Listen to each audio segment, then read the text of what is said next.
Chapter 10 The Voyage. All that night we were in a great bustle getting things stowed in their place, and boatfuls of the squire's friends, Mr. Blandley and the like, coming off to wish him a good voyage and a safe return. We never had a night at the Admiral Benbow when I had half the work, and I was dog-tired when, a little before dawn, the boatswain sounded his pipe and the crew began to man the capstan bars. I might have been twice as weary, yet I would not have left the deck. All was so new and interesting to me. The brief commands, the shrill note of the whistle, the men bustling to their places in the glimmer of the ship's lanterns. "Now, Barbecue, tip us a stave," cried one voice. "The old one," cried another. "Aye, aye, mates," said Long John, who was standing by with his crutch under his arm, and at once broke out in the air in words I knew so well. 15 men on the dead man's chest, and then the whole crew bore chorus, "Yo ho ho," and a bottle of rum. And at the third ho, drove the bars before them with a will.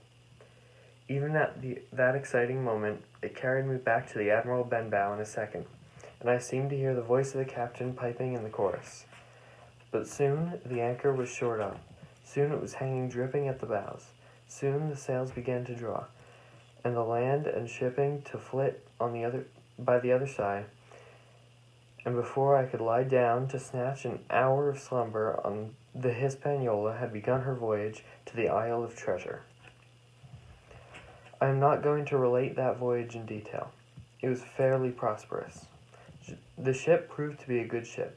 The crew were stable and capable seamen, and the captain thoroughly understood his business.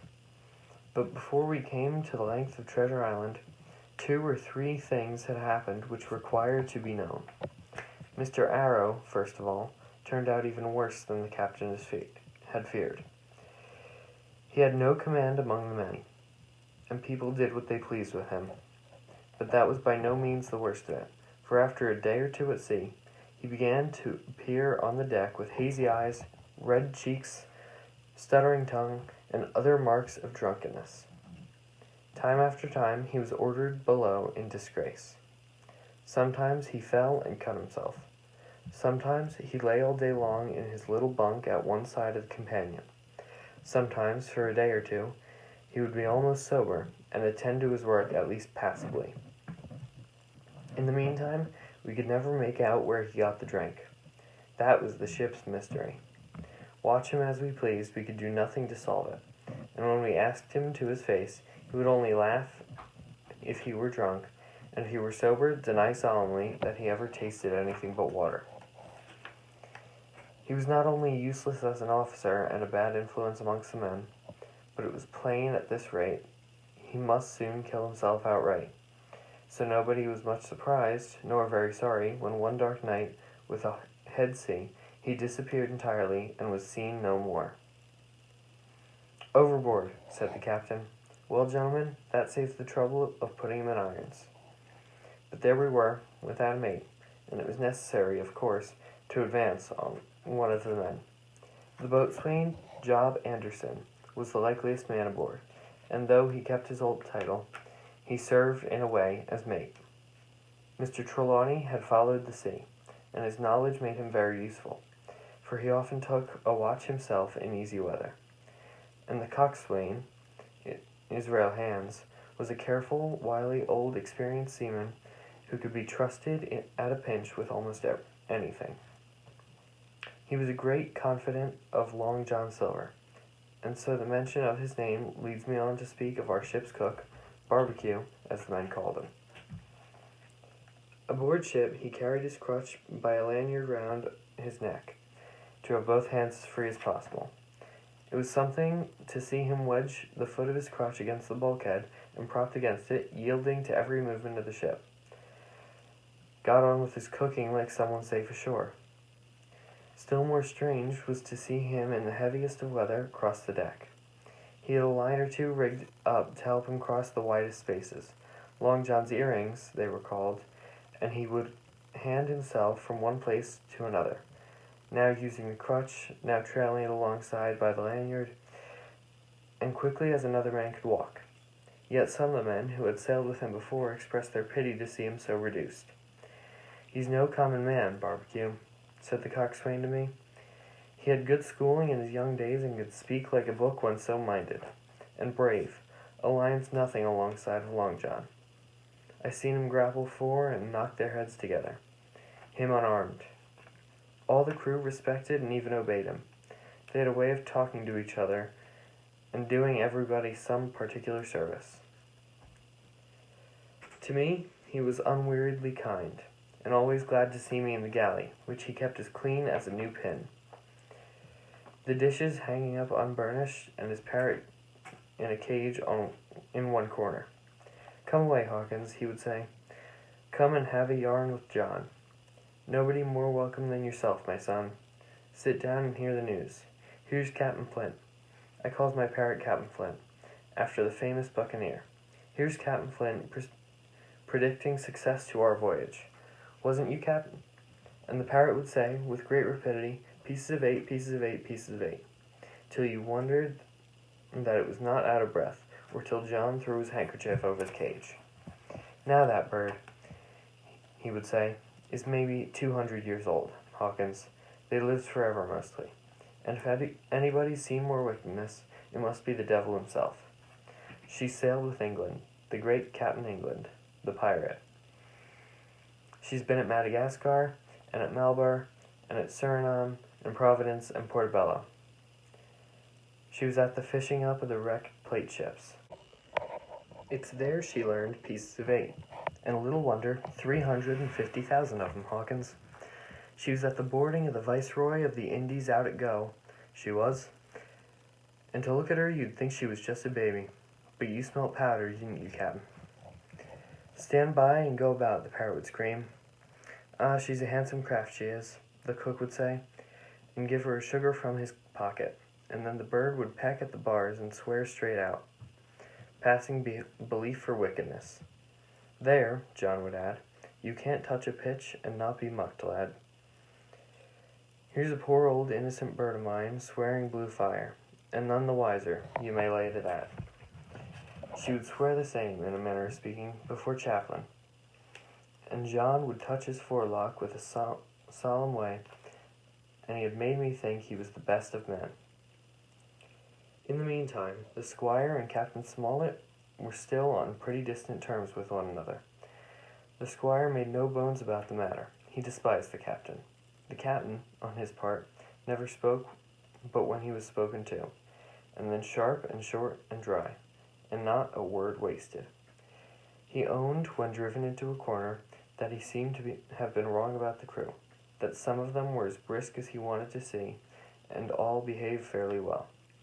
As for the ship, he had taken a downright fancy to her. She'll lie a point nearer to the wind than a man has a right to expect of his own married wife, sir. But,' he would add, 'all I say is, we're not home again, and I don't like this cruise.' The squire, at this, would turn away and march up and down the deck, chin in air. 'A trifle more than of that man,' he would say, 'and I shall explode.' We had some heavy weather, which only proved the qualities of the Hispaniola. Every man on board seemed well content, and they must have been hard to please if they had been otherwise. For it is my belief there was never a ship's company so spoiled since Noah put to sea. Double grog was going on the least excuse. There was duff on odd days, as, for instance, if the squire heard it was any man's birthday, and always a barrel of apples standing broached in the waist for anyone to help himself that had a fancy. Never knew good come of it yet, the captain said to Dr. Livesey. Spoil forecastle hands, make devils. That's my belief. But good did come of the apple barrel, as you shall hear, for it had not been for that, we should have had no note of warning, and might have all perished by the hand of treachery. That was how it came about. We had run up the trades to get the wind of the island we were after. I am not allowed to be more plain. And now we were running down for it with a bright lookout, day and night. It was about the last day of our outward voyage, by the largest computation. Some time that night, or at latest before noon of the morrow, we would sight the treasure island. We were heading south-southwest, and we had a steady breeze abeam and a quiet sea. The Hispaniola rolled steadily, dripping her bowsprit now and then with a whiff of spray. All was drawing alow and aloft. Everyone was in the bravest spirits, because we were now so near in the end of the first part of our adventure. Now, just after sundown, when my work was over and I was on my way to my berth, it occurred to me that I should like an apple. I ran on deck. The watch was all forward looking out for the island. The man at the helm was watching the luff of the sail and whistling away gently to himself. And that was the only sound excepting of the swish of the sea against the bows and around the sides of the ship. In I got bodily to the apple barrel, and found there was scarce an apple left, but sitting down there in the dark, what with the sound of the waters and with the rocking movement of the ship, I had either fallen asleep or was on the point of dozing, so when a heavy man sat down with a rather clash close by. The barrel shook as he leaned his shoulders against it, and I was just about to jump up when the man began to speak. It was Silver's voice, and before I heard a dozen words, I would not have shown myself for all the world, but lay there, trembling and listening, in an extreme of fear and curiosity. For from these dozen words I understood that the lives of all the honest men aboard depended on me alone. Chapter 11. What I heard in the apple barrel. No, not I, said Silver. Flint was captain. I was quartermaster, along of my timber leg. The same broadside I lost my leg, old Pew lost his deadlights. It was a master surgeon, him that amputated me, out of college and all, Latin by the bucket and what not, but he was hanged like a dog and sun-dried like the rest, at Corso Castle. That was Robert's men, that was, and comed of changing names to their ships, Royal Fortune and so on.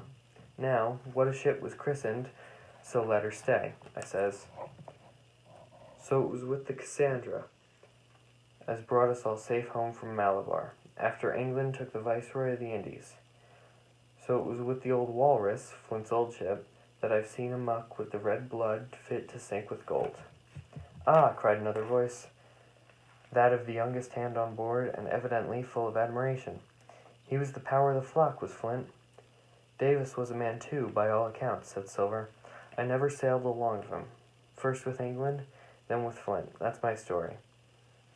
And now, here on my own account, in a matter of speaking, I laid by 900 safe from England, and 2,000 after Flint. That ain't bad for a man before the mast. All safe in bank. 'Tain't earning now. It's saving, does it? You may lay to that. Where's all England's men now? I don't know. Where's Flint's? Why, most of 'em aboard here, and glad to get the duff. Pew's been begging before that, some of 'em, old Pew, and has lost his sight, and might have thought shame, spends £1,200 in a year, like a lord in Parliament. Where's he now? Well, he's dead now and under hatches. But for 2 years before that, shiver my timbers, the man was starving.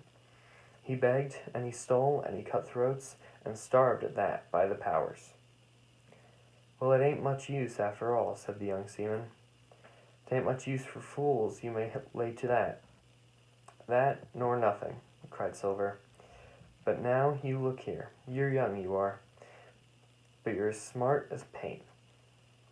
I like that, when I set my eyes on you, and I'll talk to you like a man. You may imagine how I felt when I heard this abominable old rogue addressing another the very same words of flattery that he had used on myself. I think, if I had been able, that I would have killed him through the barrel.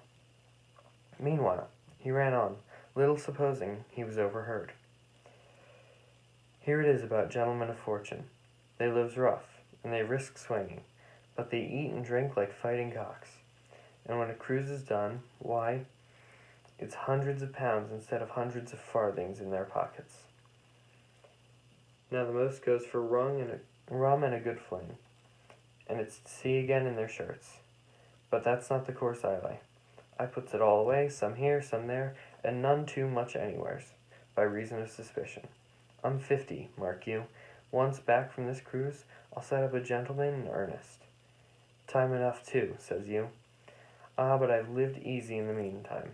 Never denied myself nothing heart desires, and slept soft and ate dainty all my days but when at sea. And how did I begin? Before the mast, like you. Well, said the other, but all the other money's gone now, ain't it? You daren't show face in Bristol after this. Why, where might you suppose it was? Asked Silver desiredly.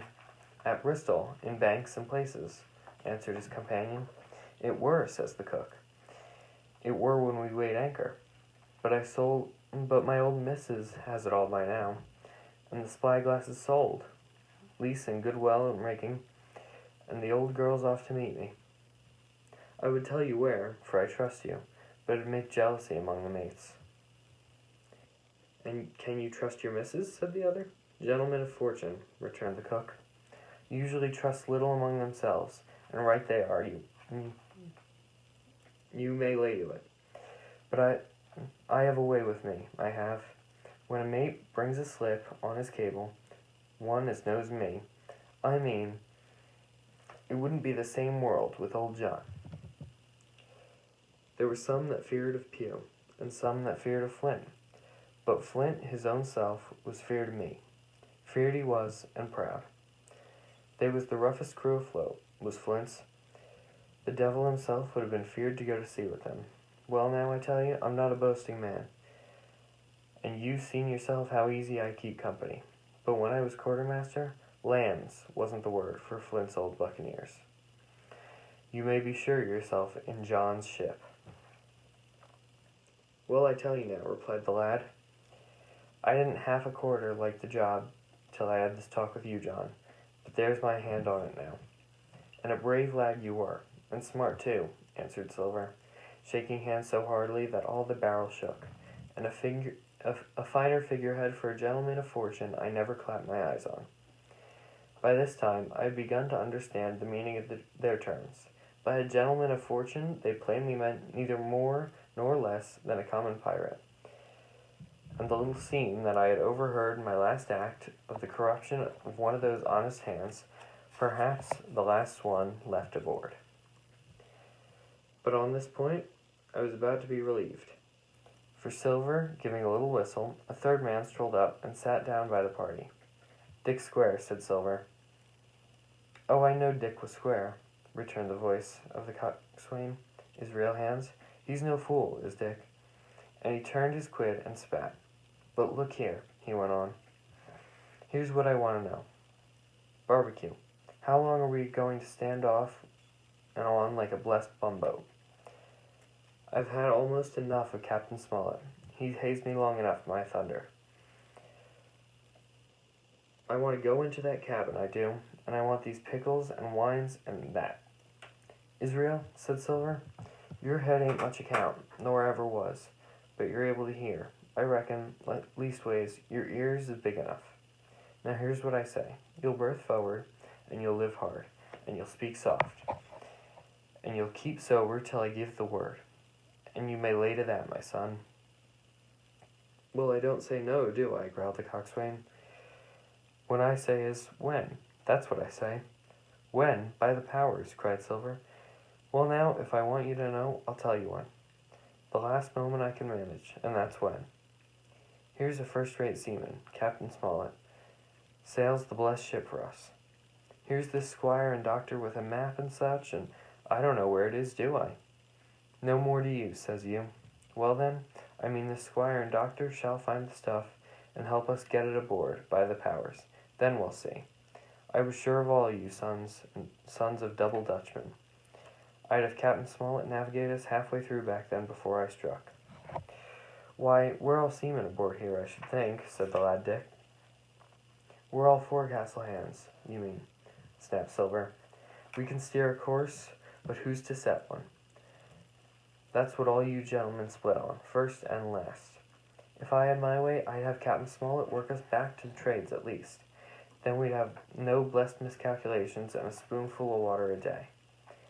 But I know the sort you are. I'll finish with them at the island, as soon as the blunt's on board, and a pity it is. And but you're never happy till you're drunk. Split my sides, I've a sick heart to sail with the likes of you. Easy all along, John, cried Israel. Who's a-crossing to you? Why, how many tall ships, think you, now, have I seen laid aboard? And how many brisk lads drying in the sun at Execution Dock? Cried Silver. And all this for the same hurry and hurry and hurry. You hear me? I've seen a thing or two at sea, I have. If you would only lay your course and pin to windward, you would ride your carriages, you would, but not you. I know you. You'll have your mouth full of rum tomorrow, and go hang. Everybody knew you was a kind of chaplain, but here's others who could hand a steer as well as you, said Israel. They liked a bit of fun, they did. They wasn't so high and dry nohow, but took their fling like jolly companions, every one. So, said Silver. Well, and where are they now? Pugh was that sort, and he died a beggar man. Flint was, and he died of rum at Savannah. Ah, they was sweet crew, they was. Only where are they? But, asked Dick, when we do lay 'em athwart, what are we to do with 'em anyhow? There's the man for me, cried the cook admiringly. That's what I call business. Well, what would you think? Put 'em ashore like maroons? That would have been England's way. Or cut 'em down like that much pork? That would have been Flint's or Billy Bones. Billy was the man for that, said Israel. Dead men don't bite, says he. Well, he's dead now himself. He knows the long and short of it now. And if ever a rough hand come to port, it was Billy. Right you are, said Silver. Rough and ready. But mark you here, I'm an easy man. I'm quite the gentleman, says you. But this time, it's serious. Duty is duty, mates. I give my vote, death. When I'm in Parliament and riding in my coach, I don't want none of these sea lawyers in the cabin coming home unlooked for like the devil at prayers. Wait, is what I say. But when the time comes, let her rip. John, cried the coxswain, you're a man. You'll say so, Israel, when you see, said Silver. Only one thing I claim. I claim Trelawney. I'll wring his calf's head off his body with these hands, Dick. He added, breaking off, you just jump up like a sweet lad and get me an apple, to wet my pipe like. You may fancy the terror I was in. I should have leaped out and run for it had I found the strength, but my limbs and heart alike misgave me. I heard Dick begin to rise, and then someone seemingly stopped him, and the voice of Hans exclaimed, Oh, stow that! Don't you get sucking off that bilge, John? Let's have a go of the rum. Dick, said Silver, I trust you. I've a gauge on the keg, mind. There's a key. If you fill a pannikin and bring it up. Terrified as I was, I couldn't help thinking to myself, this must have been how Mr. Arrow got the strong waters that destroyed him. Dick was gone but a little while, and turning his absence, Israel spoke straight on in the cook's ear. It was but a word or two that I could catch, and yet I gathered some important news, for besides other scraps that tended to the same purpose, this whole clause was audible. Not another man of them will join. Hence there was still faithful men on board.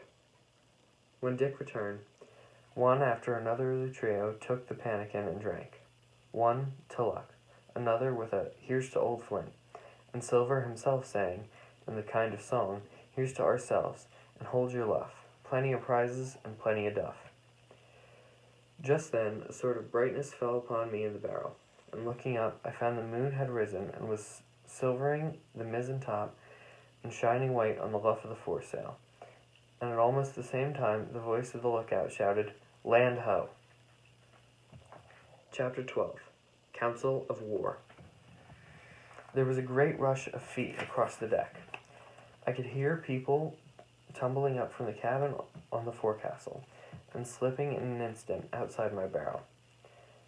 I dived behind the foresail, made a double towards the stern, and came out upon the open deck in time to join Hunter and Dr. Livesey in the rush for the weather bow.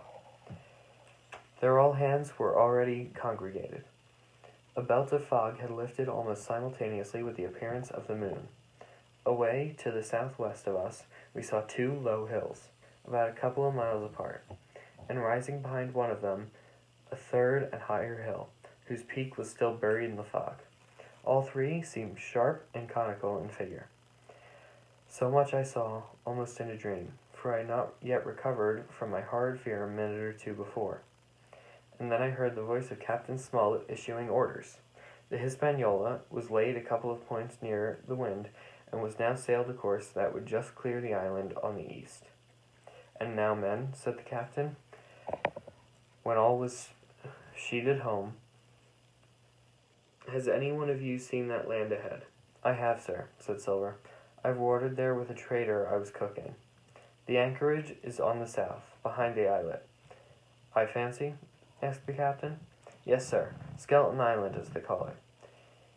It were a main place for pirates once, and a hand we had on board knowed their names for it. That hill to the north, and they calls it the Foremast Hill. There are 3 hills in a row running southward fore, main, and mizzen, sir. But the main, that's the big one, with a cloud on it. They usually call it the Spyglass, by reason of a lookout they kept when they was in the anchorage cleaning. For it's where they cleaned their ships, sir. Asking your pardon." "I have a chart here," says Captain Smollett. "See if that's the place." Long John's eyes burned in the head as he took the chart, but by the fresh look of the paper, I knew he was doomed to disappointment. This was not the map we found in Billy Bones' chest, but an accurate copy, complete in all things, names and heights and soundings, with the single exception of the red crosses and the written notes. Sharp as must have been his annoyance, Silver had the strength of mind to hide it. "Yes, sir," said he, "this is the spot, to be sure, and very prettily drawn out. Who might have done that, I wonder? These pirates were too ignorant, I reckon. Aye, here it is, Captain Kidd's Anchorage, just the name my shipmate called it. There's a strong current runs along the south, and then away north and up the west coast." "Right you was, sir," says he, "to haul your wind and keep your weather of the island. Leastways, if such was your intention, to enter and careen, there ain't no better place for it than in these waters." "Thank you, my man," says Captain Smollett. "I'll ask you later on to give us help. You may go." I was surprised at the coolness with which John avowed his knowledge of the island, and I own I was half frightened when I saw him drawing nearer to myself.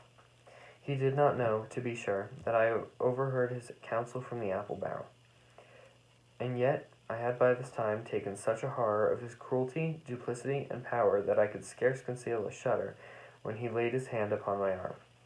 "Ah," says he, "this here is a sweet spot, this island, a sweet spot for a lad to get ashore on. You'll bathe, and you'll climb trees, and you'll hunt goats, you will, and you'll get aloft in them like a goat yourself. Why, it makes me young again. I was going to forget my timber leg, I was. It's a pleasant thing to be young and have 10 toes, and you may lay to that. When you want to go for a bit of exploring, you just ask old John, and he'll put you up a snack for you to take along." And clapping me for the friendliest way on the shoulder, he hobbled off forward and went below. Captain Smollett and the squire and Dr. Livesey were talking together on the quarter-deck, and anxious as I was to tell them my story, I durst not interrupt them openly. While I was still casting about in my thoughts to find some probable excuse, Dr. Livesey called me to his side. He had left his pipe below, and being a slave to tobacco, had meant that I should fetch it. But as soon as I was near enough to speak and not be overheard, I broke out immediately. "Doctor, let me speak. Get the captain and squire down from the cabin, and then make some pretence to send for me. I have terrible news." The doctor changed countenance a little, but the next moment he was master of himself. "Thank you, Jim," he said quite loudly. That was all I wanted to know, as if he asked me a question. And with that he turned on his heel and rejoined the other two. They spoke together for a while, as though none of them had started, and raised his voice, or so much as whistled. It was plain enough that Dr. Livesey had communicated my request, for the next thing I had heard was the captain giving an order to Job Anderson, and all hands were piped on deck. "My lads," said Captain Smollett, "I've a word to say to you. This land that we have slighted is the place we have been sailing for. Mr. Trelawney, being a very open-handed gentleman, as we all know, has just asked me a word or two, and I was able to tell him that every man on board has done his duty, alow and aloft, and I never asked to see it done better. Why, he and I and the doctor are going below to the cabin to drink your health and luck, and you'll have grog served out to you to drink our health and luck. I'll tell you what I think this is. I think our handsome. And if you think as I do, we'll have a good sea cheer for the gentleman that does it." The cheer followed, and it was a matter, of course, but it rang out so full and hearty that I confess I could hardly believe these same men were plotting for our blood. "One more cheer for Captain Smollett," cried Long John when the first had subsided, and this was also given with a will. On the top, the three gentlemen went below, and not long after, word was sent forward that Jim Hawkins was wanted in the cabin. I found them all three seated at a round table, a bottle of Spanish wine and some raisins before them, and the doctor smoking away, with a wig on his lap, and that, I knew, was a sign he was agitated. The stern window was open, for it was a warm night, and you could see the moon shining behind on the ship wake. "Now, Hawkins," said the squire, "you have something to say. Speak up." I did as I was bid, and as short as I could make it, told the whole details of Silver's conversation.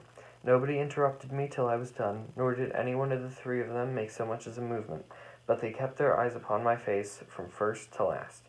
"Jim," said Dr. Livesey, "take a seat." And they made me sit down at the table beside them, poured me out a glass of wine, filled my hands with raisins, and all three, one after the other, and each with a bow, drank to my good health, and their services to me, from my luck and courage. "Now, Captain," said the squire, "you were right, and I was wrong. I own up to my mistakes, and I await your orders." "No more than I, sir," returned the captain.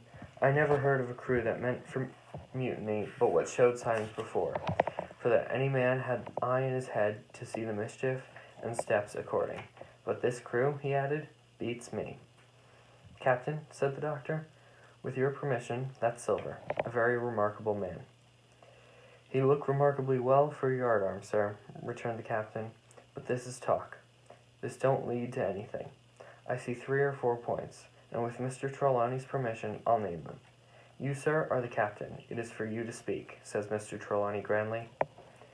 "First point," began Mr. Smollett, "we must go on, because we can't turn back. If I gave the word to go about, they would rise at once. Second point, we have time before us, at least until this treasure's found. Third point, there are faithful hands. Now, sir, it's got to come to blows sooner or later. And what I propose is to take time by the forelock, as the saying is, and come to blows. Some fine day when they least expect it.